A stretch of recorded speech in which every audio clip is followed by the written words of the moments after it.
Baiklah, pada video kali ini saya akan membahas mengenai tentang penerapan ilmu geografi dalam ilmu politik. Kalau kalian penasaran, kalian harus tonton videonya sampai habis. Yang pertama yaitu definisi dan konsep kunci. Ada geopolitik. Geopolitik adalah ilmu atau kajian yang menelaah bagaimana kondisi geografis seperti lokasi, luas wilayah, sumber daya alam, iklim, dan bentuk muka bumi mempengaruhi kekuatan, kebijakan, strategi, serta hubungan politik suatu negara dengan negara lain. Letak geografis menentukan posisi strategis negara, sumber daya alam mempengaruhi kekuatan ekonomi dan kepentingan internasional. Ada batas wilayah.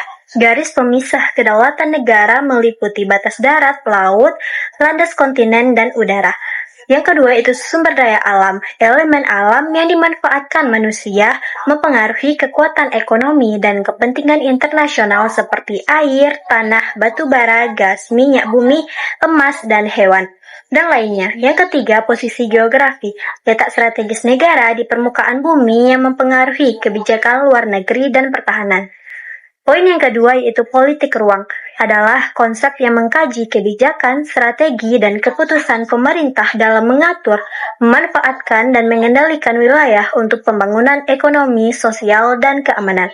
Ada penggunaan lahan, adalah cara manusia memanfaatkan permukaan bumi untuk berbagai kebutuhan seperti membuat perumahan, sawah, ladang. Ini akan tujuannya untuk tidak terjadi konflik antar ruang.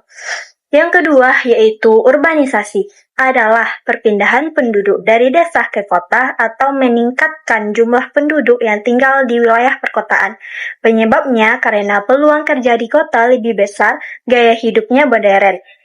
Yang ketiga yaitu konflik wilayah, adalah perselisihan atau pertentangan antara dua pihak negara, daerah, atau kelompok masyarakat mengenai kepemilikan, batas, atau pemanfaatan suatu wilayah.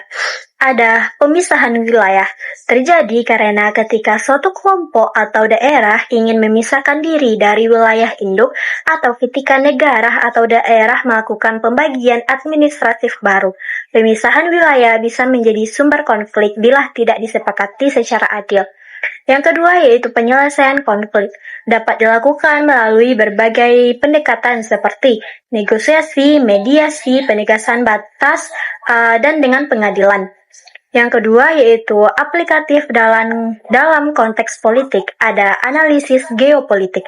Geopolitik adalah kajian tentang bagaimana faktor geografi, termasuk lokasi, sumber daya, kondisi alam, dan demokrasi untuk kebijakan serta strategi politik suatu negara. Faktor kunci adalah analisis geopolitik, yaitu letak dan posisi geografis batas wilayah. Analisis geopolitik menekankan bahwa kekuatan negara tidak hanya ditentukan oleh militer, tetapi juga oleh geografi, sumber daya, teknologi.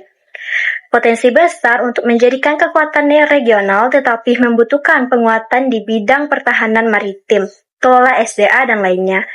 Yang poin yang keduanya yaitu perencanaan dan kebijakan.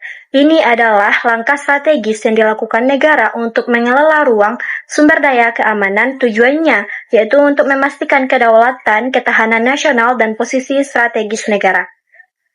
Yang ketiganya yaitu resolusi konflik, adalah upaya menyelesaikan perselisihan yang berkaitan dengan wilayah, sumber daya, identitas, dan lainnya. Tujuannya untuk mencegah eskalasi yang dapat mengancam stabilitas kawasan.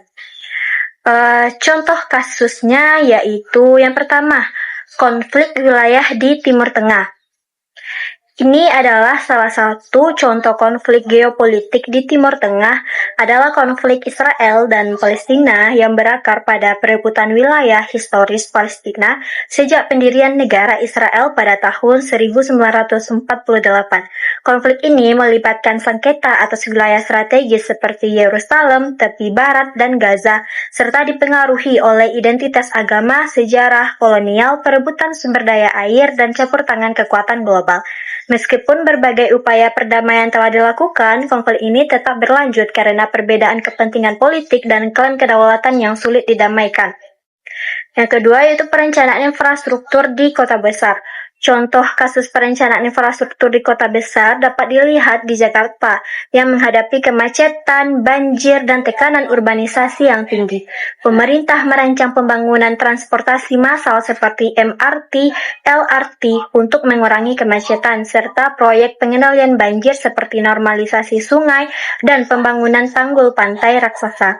Perencanaan ini menunjukkan bagaimana kota besar harus menata ulang ruang, memperbaiki konektivitas, dan memeriksa daya dukung lingkungan agar mampu menampung pertumbuhan penduduk dan aktivitas ekonomi yang terus meningkat.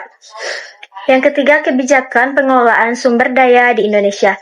Kebijakan hilirisasi nikel menjadi contoh pengelolaan sumber daya yang berorientasi geopolitik di Indonesia.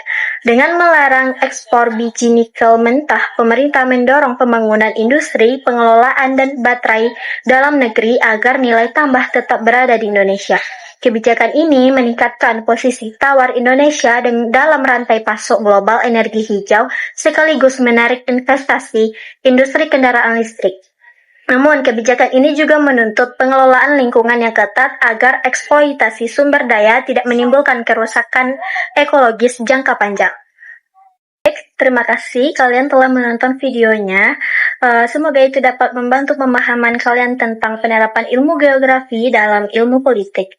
Saya ucapkan terima kasih. Assalamualaikum warahmatullahi wabarakatuh.